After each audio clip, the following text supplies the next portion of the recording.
experiencia. Pero quisiera compartirles del Evangelio de Mateo, el capítulo 5. Vamos a leer unos versos.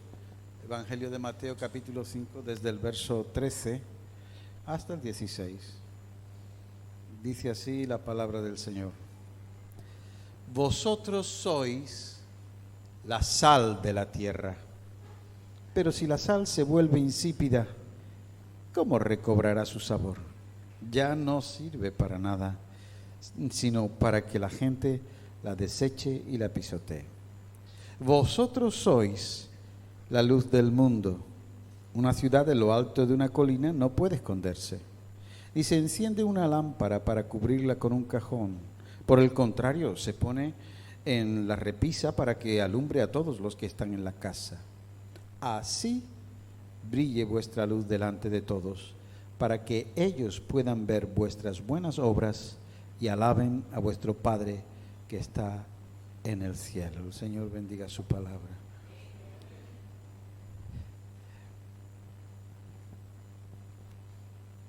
El Evangelio y muchas partes del texto de las Escrituras se nos habla de la sal. La sal es algo que se usaba desde muy antiguo.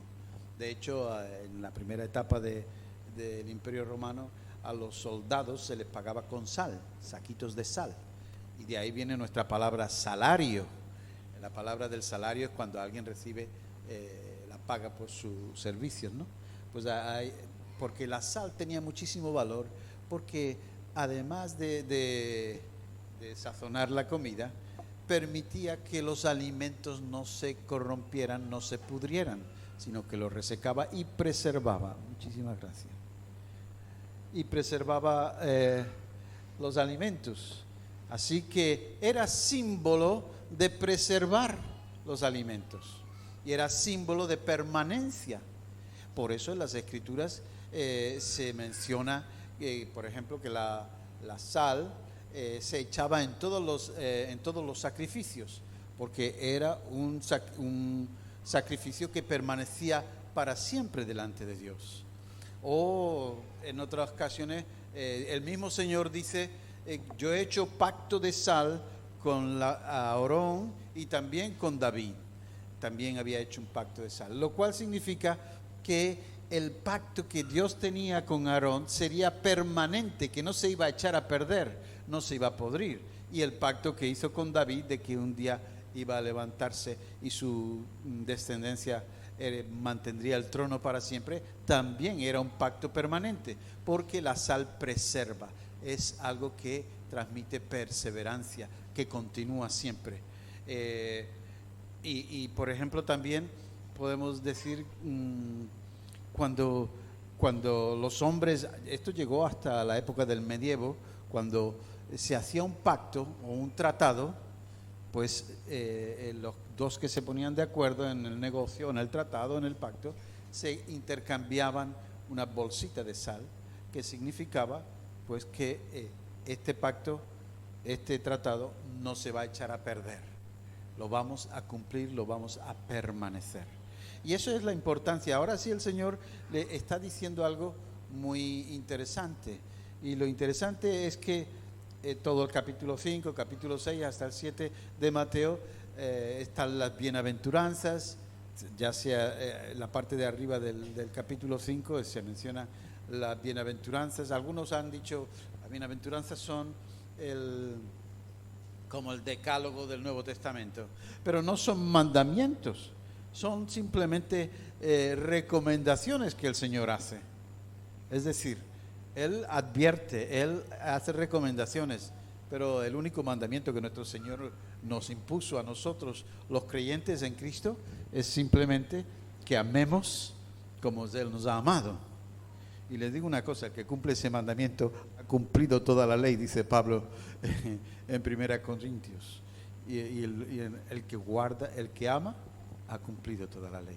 Por lo tanto, no es que sean mandamientos, pero sí son señales, normas del el reino venidero. Y ese reino ya está entre nosotros, porque el Señor vino y dijo, arrepentíos porque el reino de Dios está entre vosotros. Así que el reino de Dios está entre nosotros, y aquí el Señor está hablando a sus hijos, a los que le siguen. Y a los que le siguen, él dice, vosotros sois la sal de la tierra. Mira al que tiene al lado y dile, nosotros somos sal de la tierra. Somos sal. Vosotros sois la sal de la tierra. Y hay una advertencia. Es decir, si eres sal, tú tienes que preservar para que no haya corrupción, para que no se estropeen las cosas. Es más, tienes que ser sal para que sea algo permanente. Y aquí se nos dice, vosotros sois la sal de la tierra, pero si la sal pierde su sabor, si se convierte en insípida, ¿con qué se podrá salar? No sirve ya para nada, sino que para echarla fuera y ser pisoteada de los hombres. La sal todavía sacaban un producto, que es un provecho, aparte de que se le sacaba mucho provecho, pero ya cuando no servía, que ya no salaba, pues la echaban para tapar los agujeros del camino. Y si nevaba o si hacía frío, pues eso hacía que la nieve, todavía se sigue haciendo en algunos países, echar sal en las carreteras para que los carros puedan pasar. En pocas palabras, el Señor está diciendo, vosotros sois la sal. Es decir, ¿quiénes somos nosotros? La comunidad, la iglesia del Señor. Y si nosotros somos la sal, tenemos que tener cuidado de que no perdamos nuestro sabor. En el texto Mateo dice, realmente dice, lo han traducido en la Nueva Versión Internacional, si la sal se hace insípida, pero en el original está diciendo, si la sal se hace tonta, si la sal se hace necia, es la misma palabra, que quiere decir sencillamente, y bueno, lo usa Mateo, porque un poquito más adelante va a decir de aquella persona que edificó su casa sobre la roca y vino el temporal y resistió, pero aquel otro que era necio fue de los que edificó su casa sobre la arena y después cuando vino el temporal se la llevó y fue grande su ruina. Pues es la misma expresión. Si nosotros no somos sal, cuidado, porque nos está diciendo, entonces eres un necio, eres una persona que no se está dando cuenta del valor que tiene y de lo que tiene en sus manos. Pero esto no es como los mandamientos, esto es una advertencia. ¿Llegamos nosotros a ser sal todo el tiempo? Bueno, tenemos que darnos cuenta de que esto no es ya, soy sal y soy sal para siempre. No, es un proceso. La vida cristiana es un proceso donde tengo que ser transformado constantemente para poder salar a otros. Tengo que recibir de esa agua salada que algunas veces nos gusta, pero que también tiene sus minerales y que son necesarias para mí. A veces el agua salada, si los que están aquí en la costa, pues tragan un bucho en la playa y qué amargo, qué salado. Pero también tiene sus ventajas. Así que nosotros tenemos que darnos cuenta de una cosa: o perdemos el sabor y no servimos ya para nada, o nos mantenemos activos, trabajando, desarrollando, creciendo en el Señor para ser sal y poder salar. ¿Saben lo que ocurre? Vosotros sois la sal del mundo. El mundo está corrompido. El sistema del mundo es idea del diablo. Lo lamento decirlo así, pero es así. En el mundo, tanto tienes, tanto vales. En el reino de Dios, lo que eres es lo que vales.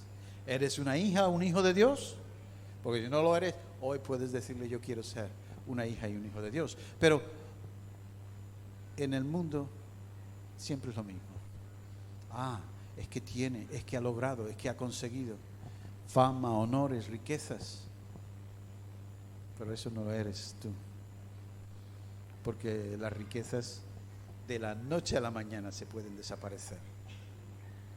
Bueno, yo estudié en el seminario en Alemania y me acuerdo que fuimos al museo y vimos en la época de la Gran Depresión, que en todas partes, en Estados Unidos, pero en Europa también llegó, y vi las fotografías en el museo de toda una casa por dentro, forrada, no de papel, allí se revisten las paredes de papel para contrarrestar el frío, estaban forradas de billetes, porque no tenía, el dinero se perdió tanto su valor que a final de cuentas era más útil usarlo como papel, y forraron la casa de billetes.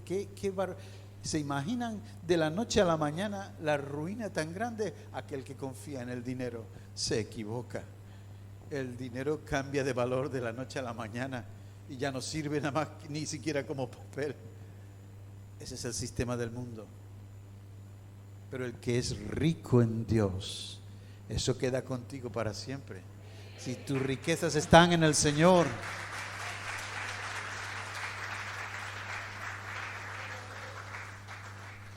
y si nuestra riqueza está en el Señor, entonces no puede estar puestas en las cosas de este mundo. Porque nosotros estamos en este mundo para ser sal. Esta comunidad, la Iglesia Armonía, está puesta aquí, no porque al pastor se le ocurrió abrir una iglesia, está puesta aquí porque Dios tiene el plan y el propósito de que cada uno de nosotros seamos sal en nuestro trabajo, en nuestras relaciones, en nuestras amistades, en nuestro vecindario. Ser sal es preservar, mantener la verdad. ¿Cómo puedo yo desarrollar la sal en mi vida? Ya les digo, solamente hay un mandamiento: amaos los unos a los otros, y entonces van a conocer que sois mis discípulos. Cuando alguien entra y percibe una atmósfera de amor, una atmósfera donde la presencia del Señor es real, pero no solamente porque le cantamos, sino porque miramos a los que tenemos al lado y sabemos algunos desarrollar el amor de Dios, de tal manera que otros vean en nosotros a Cristo. Pero es muy fácil amar cuando todo sale bien y cuando toda la gente son simpáticas.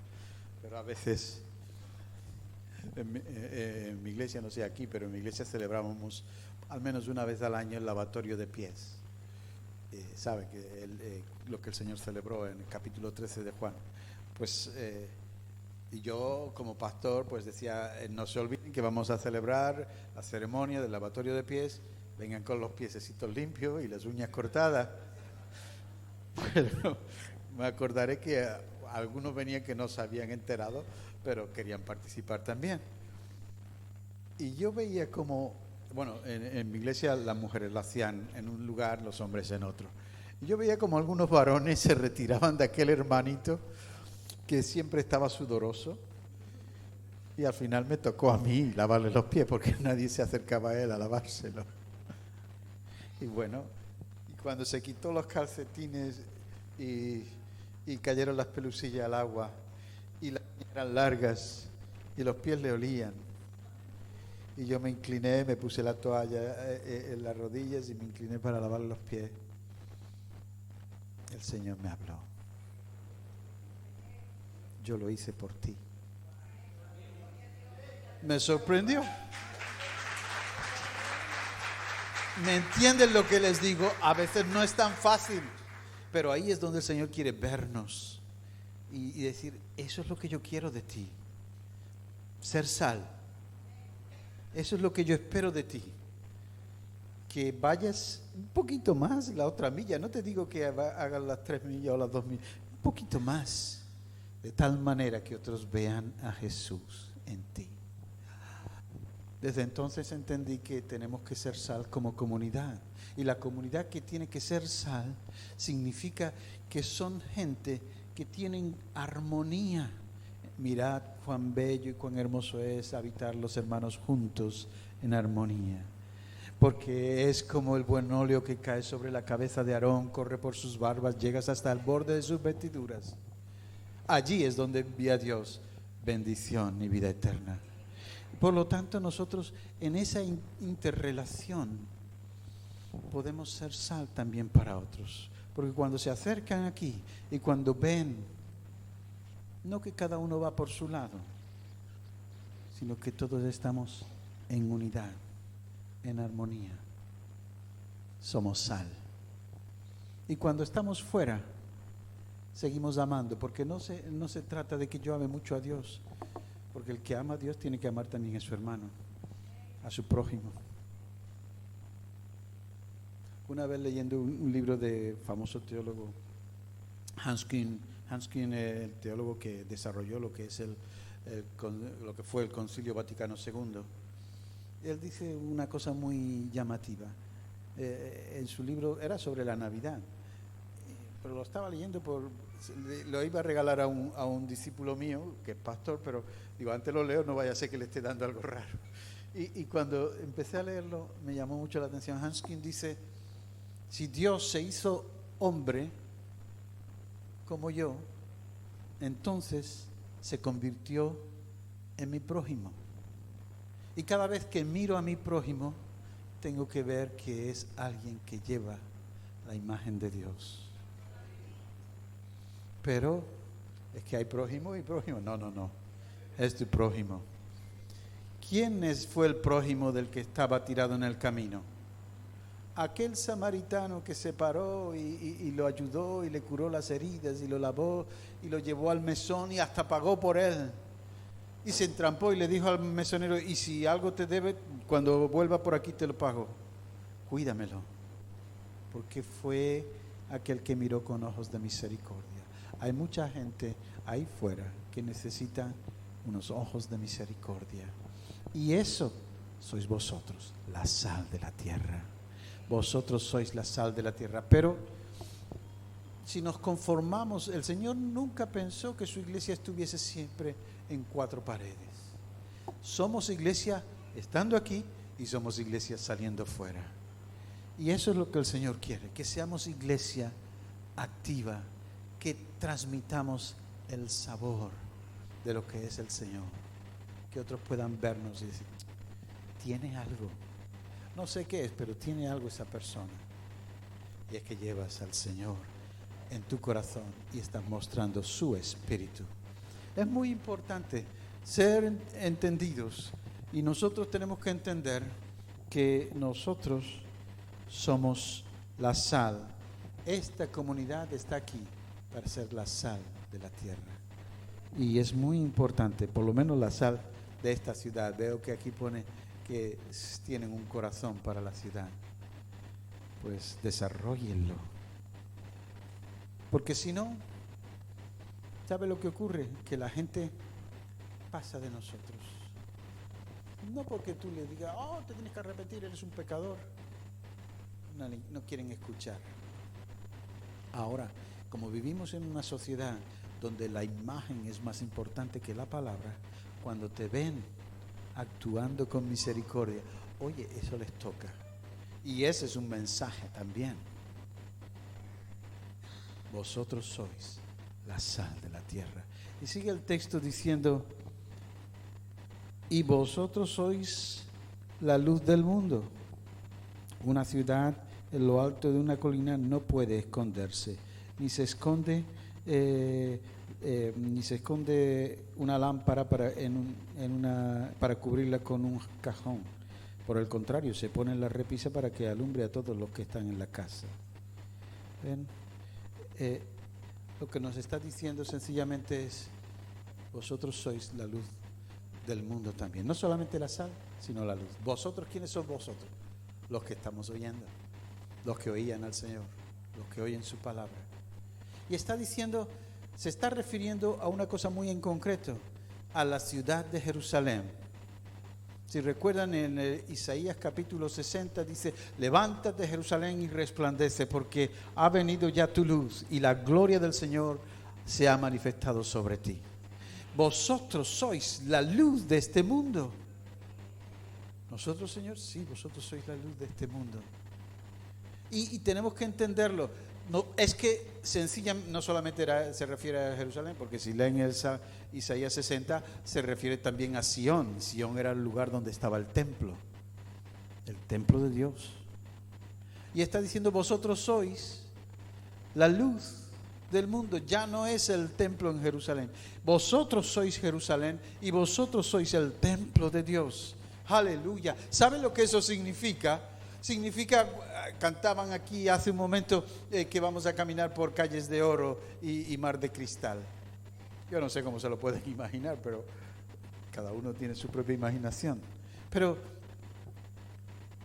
no es la Nueva Jerusalén, no es una ciudad de piedra y de oro y de cristal. La Nueva Jerusalén es una ciudad llena de vida y los componentes de la Nueva Jerusalén somos nosotros.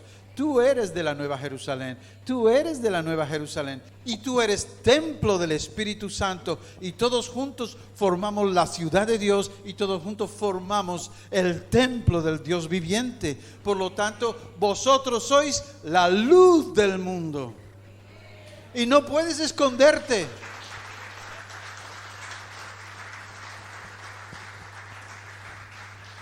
Dice, una ciudad, se está refiriendo de nuevo a Jerusalén, una ciudad en lo alto de una colina no puede esconderse. Nosotros no estamos en lo alto de una colina, pero vamos a ser sinceros, cuando está bien puesta en alto, tú ves desde muy lejos ese pueblo. Cuando se hace de noche oscura, cuando ya nadie puede ver nada, las lucecitas del pueblecito se ven por muy lejos que esté y por muy alto que esté. Y el Señor dice, vosotros sois la luz. Necesito una ciudad. Dios ha permitido que su iglesia se congregue en muchos lugares para que haya ciudad de refugio en muchos lugares. ¿Recuerdan lo que eran las ciudades de refugio? Josué estableció ciudades de refugio, bueno, por orden de Moisés, para que cuando alguien hubiese cometido algo terrible, un accidente, un crimen, y viniesen el vengador de la sangre a destruirlo, podía salir corriendo y ir hasta esa ciudad. Estaban situadas de una manera estratégica para que siempre hubiese una ciudad cercana, y llegar a esa ciudad, presentaba su caso, los ancianos de la ciudad, dice, pues es verdad, fue un accidente, pasa, entraba adentro, y cuando venía el vengador, algún familiar para decir, quiero cargarme a ese tipo porque dejó caer la piedra sobre mi padre o quien fuera, y yo, no, ese hombre está en la ciudad de refugio, no puedes tocarlo.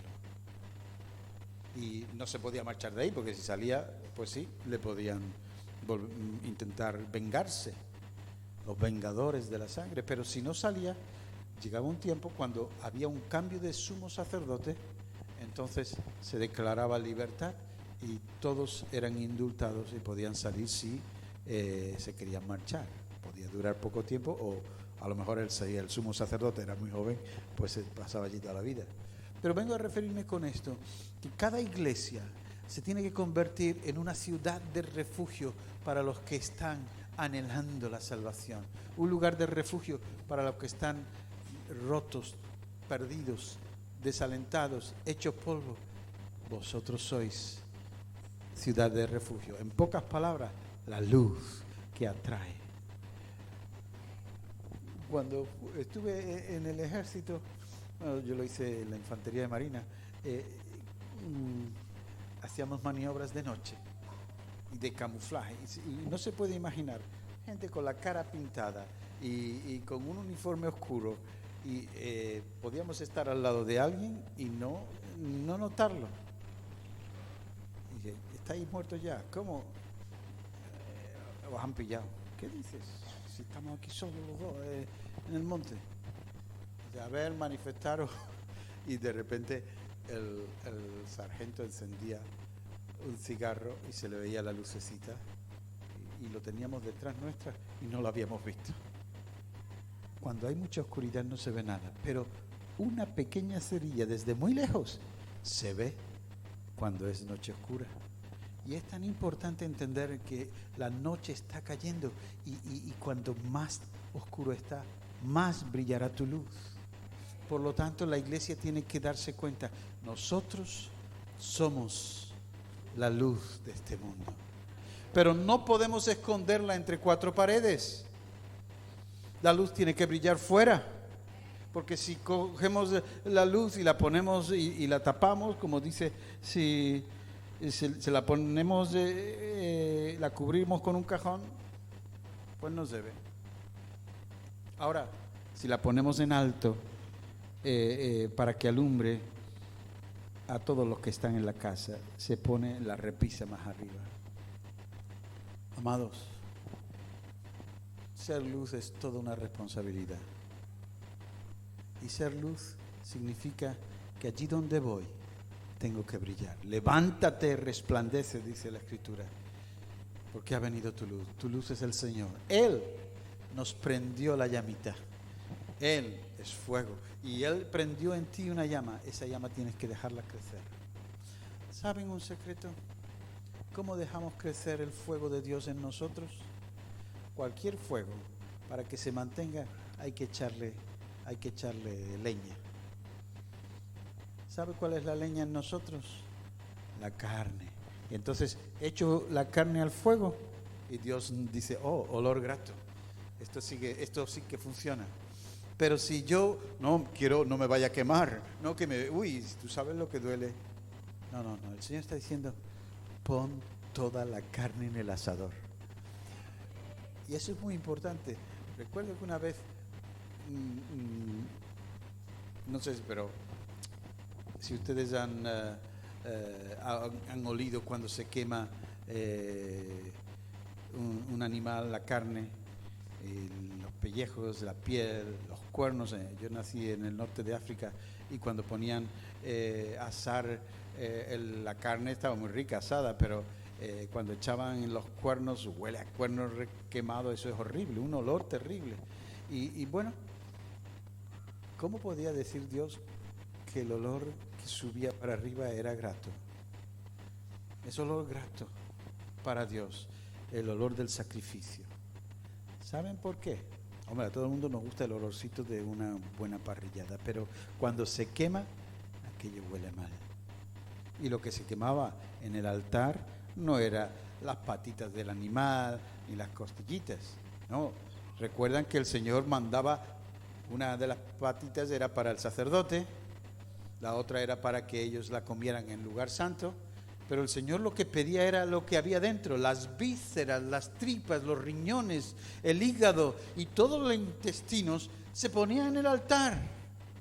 Es decir, lo que hay dentro, al Señor no le interesa lo que hay por fuera, puede lucir muy bonito, pero por fuera, por dentro, hay envidias, hay celos, hay contiendas, hay disensiones.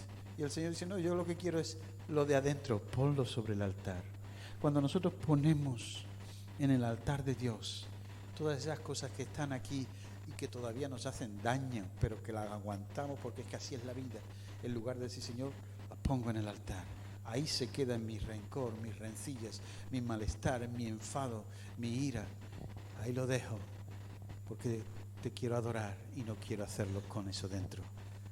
Cuando nosotros ponemos la carne, entonces el espíritu crece.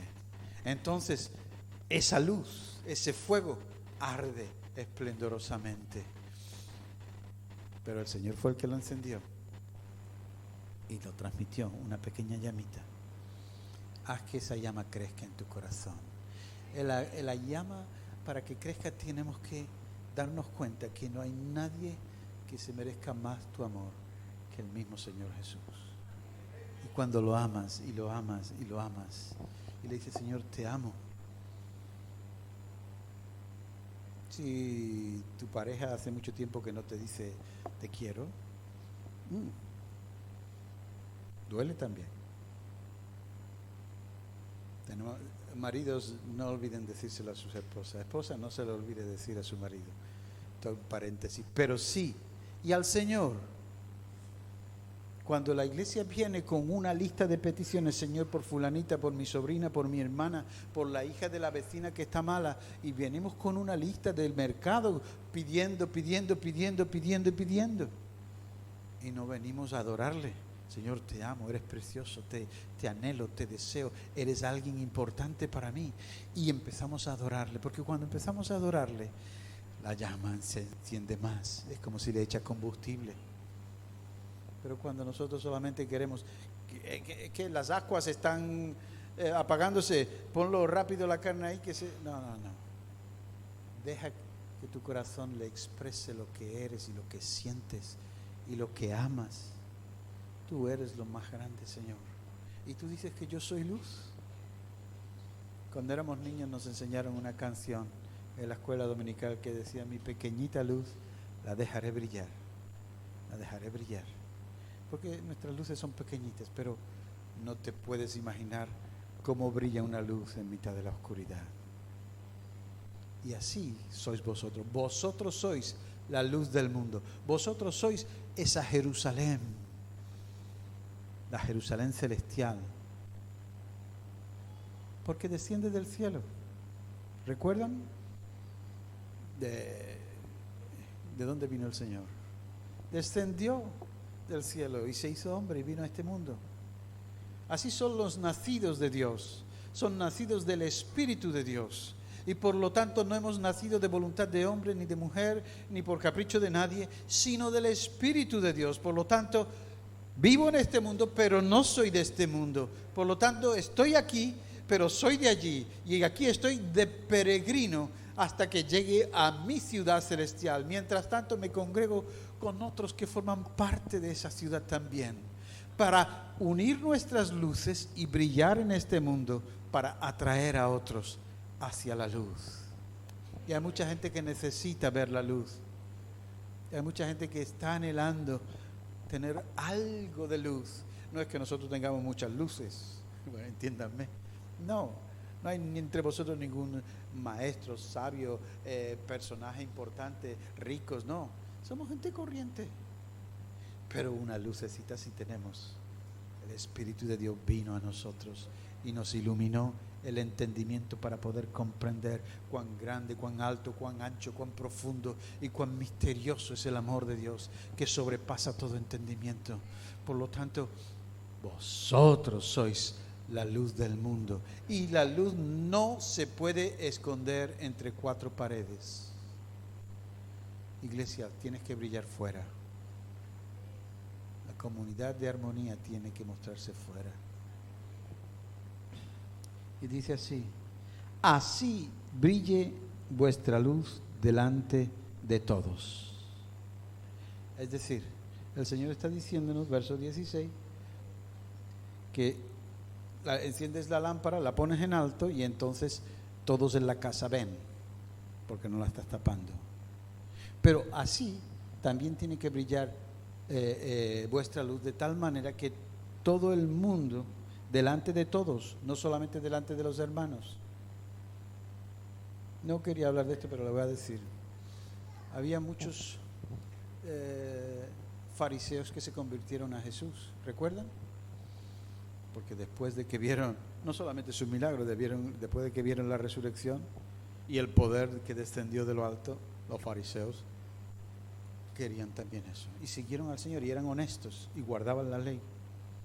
Pero cuando Pablo fueron viajando, se encontró a unos que decían: sí, sois creyentes en Jesús, Jesús es nuestro, pero qué bueno que habéis creído en Él, tenéis que circuncidaros y tenéis que guardar toda la ley. Bueno, tal fue el revuelo que al final hubo que celebrar un concilio, capítulo 15 de Hechos, y se reunieron todos y, oye, ¿esto qué es? Pablo y Bernabé contaron los milagros que Dios había hecho y cómo los gentiles habían recibido a Jesús. Y se levantaron algunos que eran de la secta de los fariseos, recuerda, convertidos, claro, porque estaban en la asamblea. ¿Recuerda cómo el Señor hablaba de los fariseos? Les decía: fariseos, sois sepulcros blanqueados, fariseos, sois hipócritas. Pues esos se habían convertido, pero todavía les quedaba el regusto de las normas, las reglas, la sujeción. Estos son gentiles, tienen que circuncidarse y tienen que guardar toda la ley, porque es nuestro Dios, nos lo mandó a nosotros, también a ellos. No se habían dado cuenta, ni siquiera Santiago, Jacobo se dio cuenta.